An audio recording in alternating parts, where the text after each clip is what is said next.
छात्रों, नमः संस्कृताय। आइए, संस्कृत व्याकरण में आप सभी का स्वागत है। और व्याकरण में आज हम लोग पढ़ेंगे प्रत्यय के बारे में।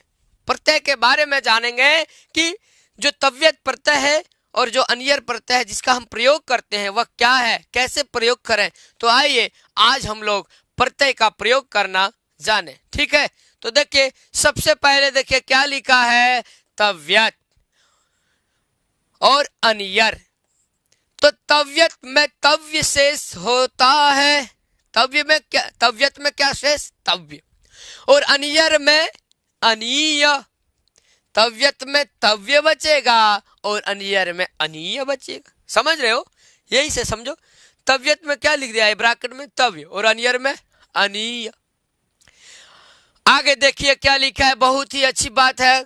देखिए ये क्या कहा जा रहा है कि ये दोनों प्रत्यय सकर्मक धातुओं से कर्म अर्थ में तथा अकर्मक धातुओं से भाव अर्थ में होते हैं। अर्थात ध्यान से पढ़िए कि जो तव्यत प्रत्यय और अन्यर प्रत्यय हैं, कौन कौन, जो तव्यत और अन्यर, ये जो दो प्रत्यय आप यहाँ देख रहे हैं, कह रहे हैं कि ये दोनों प्रत्यय कौन कौन, तव्यत और अन्यर, ये दोनों प्रत्यय सकर्मक धातुओं से कर्म अर्थ में। किन धातुओं से, बोलेंगे सकर्मक धातु। आप कहेंगे सकर्मक क्या होता है, तो सकर्मक अकर्मक ये सब धातुएं होती हैं। क्या होती हैं, हाँ धातुएं होती है। तो जो सकर्मक धातु हैं उन धातुओं से, किन से, सकर्मक धातुओं से। ठीक है, कर्म अर्थ में। अब आगे क्या बोल रहे हैं कि कर्म अर्थ में तथा अकर्मक धातुओं से भाव अर्थ में। देख रहे हैं, अकर्मक धातु की भी बात कर रही है कि सकर्मक धातुओं से कर्म अर्थ में और अकर्मक धातुओं से भाव अर्थ में होते हैं। इनसे बने शब्दों का प्रयोग क्रिया तथा विशेषण के रूप में होता है। इन धातुओं से बने, ठीक है, शब्दों का जो प्रयोग है, ठीक है ना, वह क्रिया तथा विशेषण के रूप में होता है। किसके रूप में, क्रिया के रूप में और विशेषण के रूप में। जैसे उदाहरण देखिए कि गम धातु है। धातु हमारा क्या है, बोलिए, गम धातु है और प्रत्यय तव्यत है। तो जब गम धातु से तव्यत प्रत्यय का विधान करेंगे तो गंतव्य पुल्लिंग में हो जाएगा। पुल्लिंग में गंतव्य और स्त्रीलिंग में गंतव्य और नपुंसक में गंतव्यम। ठीक, आगे आप विशेष विशेषण की तरह प्रयोग करें इसका। जैसे गंतव्य ग्राम, फिर गंतव्या नगरी, फिर गंतव्यम स्थानम। तो गंतव्यः ग्रामः, मया ग्रामः गंतव्यः। अर्थ समझाएंगे आप, ध्यान से सुने।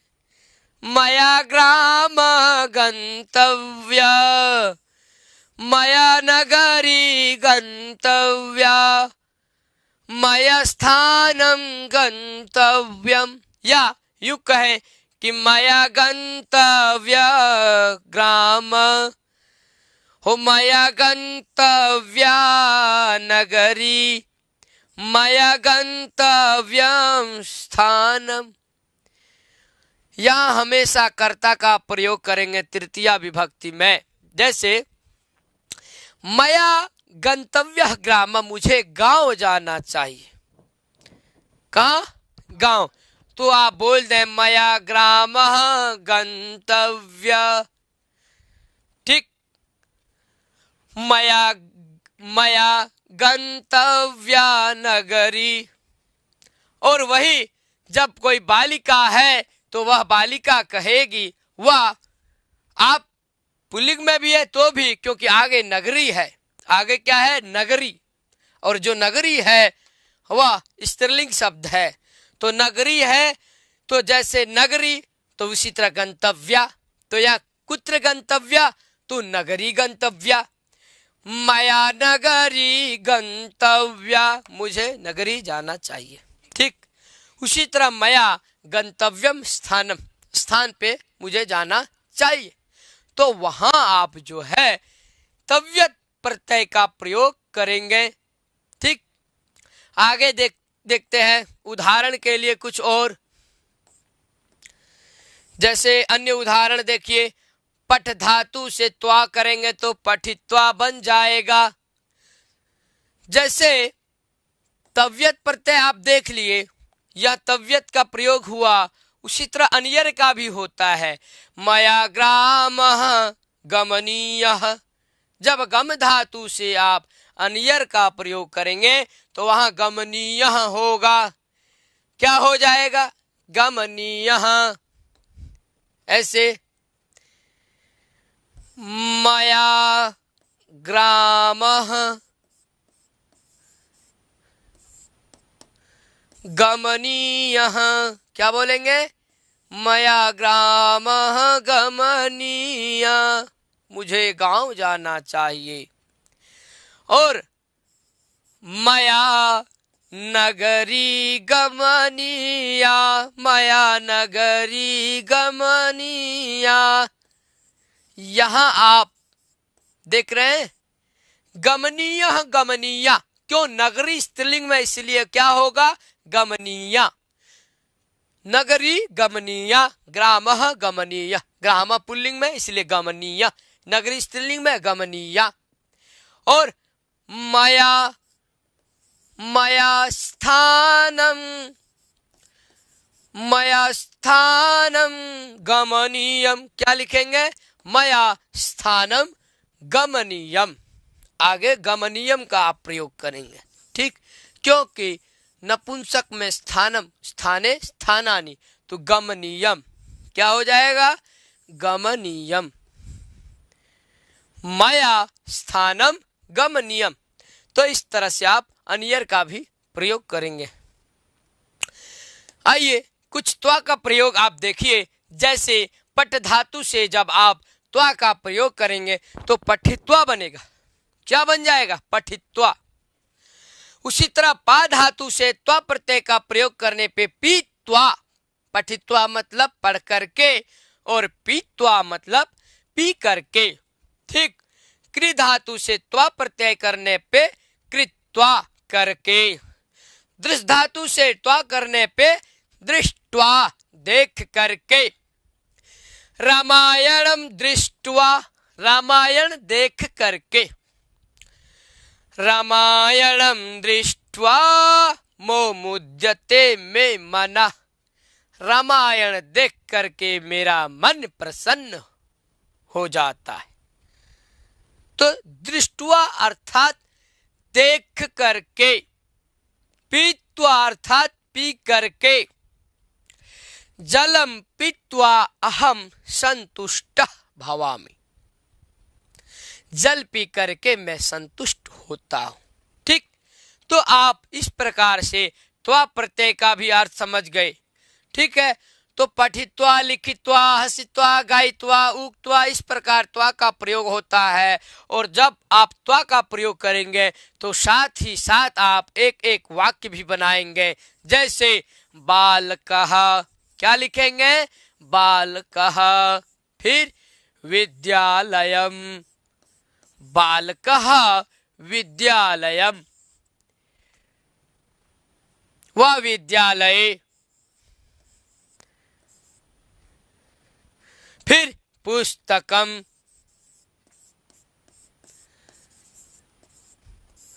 बालक विद्यालय में पुस्तकम पठित्वा, पुस्तक पढ़ करके।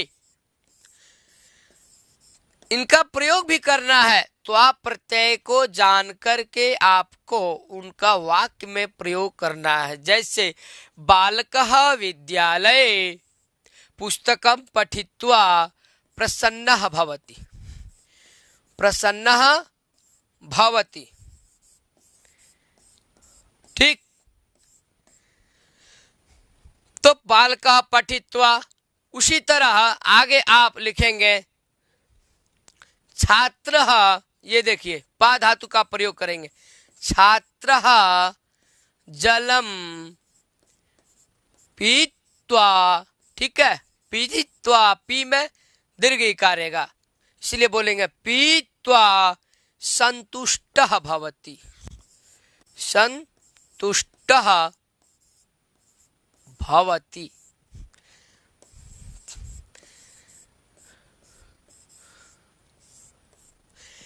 छात्रः जलम पीत्वा संतुष्टः भवति, अर्थात छात्र जल पी करके संतुष्ट होता है।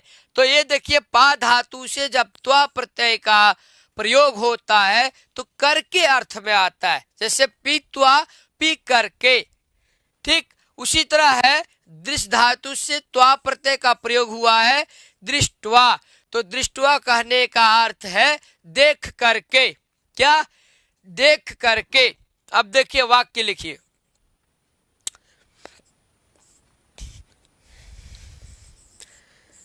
छात्रः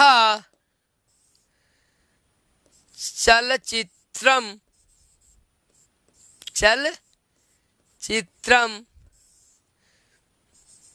दृष्ट्वा,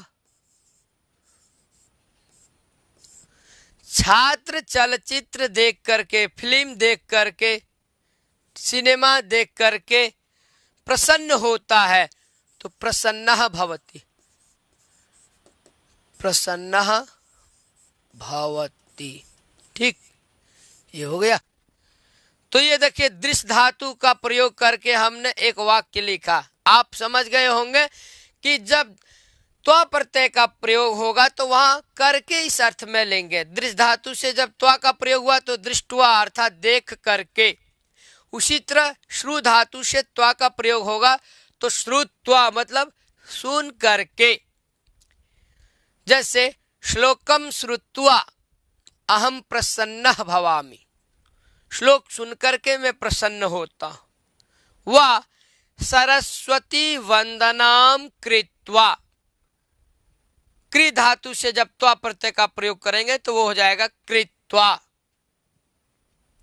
तो इस तरह से आप प्रयोग करना भी जान गए। तो ऐसे आप त्वा प्रत्यय का प्रयोग करेंगे हैं, भिन्न भिन्न धातुओं के साथ त्वा प्रत्यय का प्रयोग करेंगे और उनको प्रयोग करेंगे वाक्य में।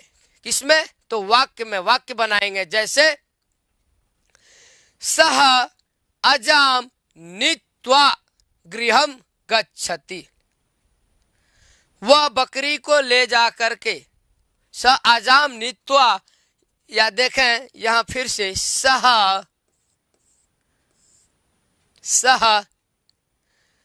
अजाम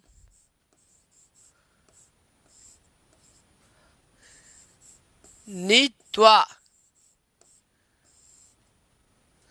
अर्थात वह बकरी को ले जा करके पुनः आगच्छति।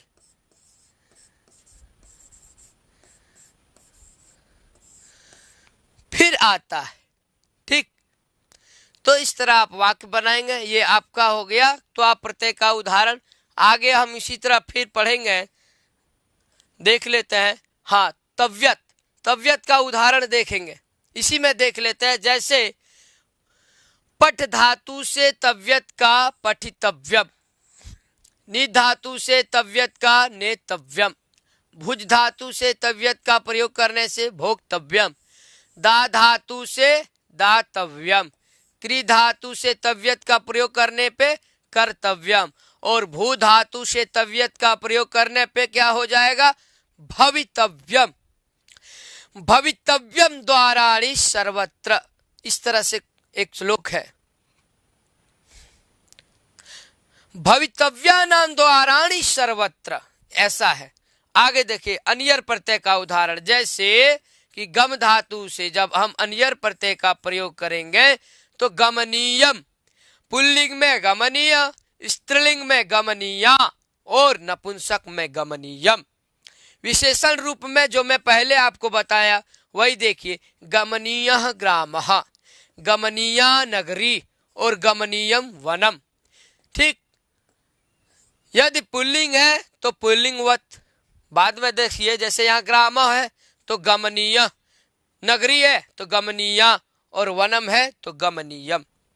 उसी तरह आप अन्य उदाहरण देखेंगे जैसे पठनीयम, नयनीयम।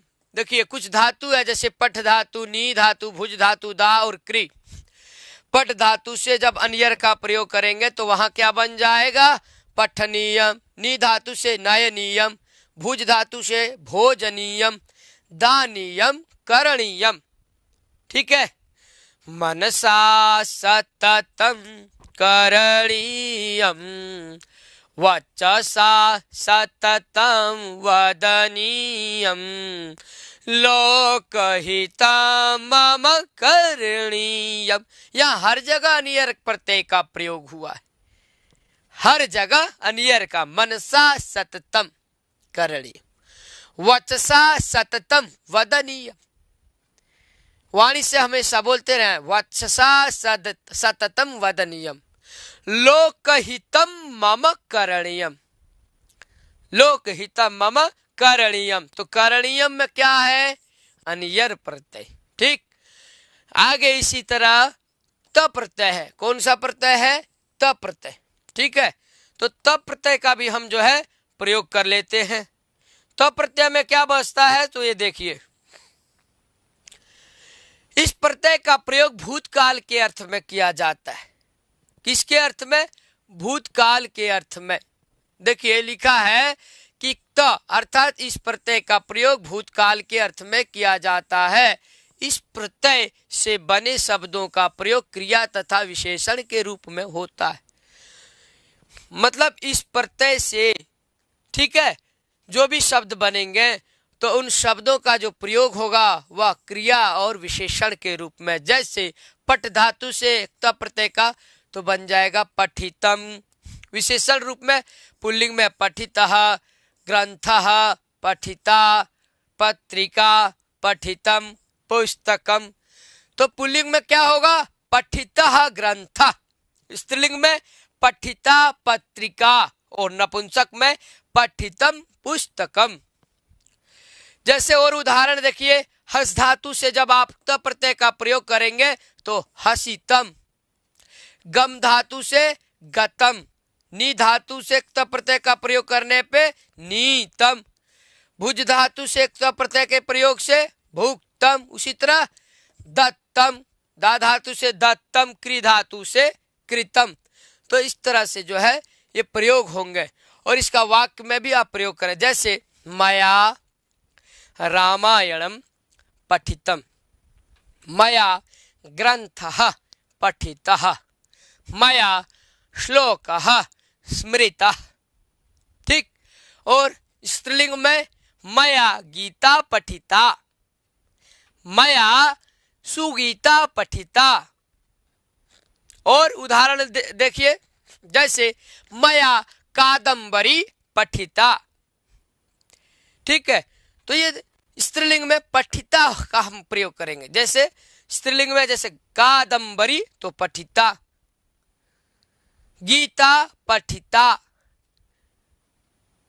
आगे देखिए नपुंसक में मया पुष्पम घ्रातम, घ्रातम। ठीक है। उसी तरह मया गीतम गीतम, मया पुस्तकम नीतम। मैंने पुस्तक, मतलब मैं पुस्तक ले गया। तो वहां जब आप तब का प्रयोग करेंगे तो कर्ता को आप हमेशा तृतीया में रख के प्रयोग करेंगे। जैसे मया पुस्तकम नीतम, क्योंकि पुस्तकम नपुंसक में है तो वहां नीतम का आप प्रयोग करेंगे। तो इस प्रकार से हम लोग आज जो है त, अन्यर, तव्यत आदि प्रत्ययों के बारे में जाना। तो आज के लिए इतना ही। यहीं पे मैं विराम लेता हूँ, अपनी वाणी को विराम देता हूँ। फिर अगली कक्षा में हम पढ़ेंगे। नमः संस्कृताय। मेरे प्यारे छात्र एवं छात्राओं, अन्य साथियों, जो भी आप देख रहे हैं, आपको वीडियो अच्छा लगे तो अपने संस्कृत और संस्कृति के लिए इस चैनल को सब्सक्राइब करेंगे, लाइक करेंगे और वीडियो को शेयर करेंगे। नमः संस्कृताय।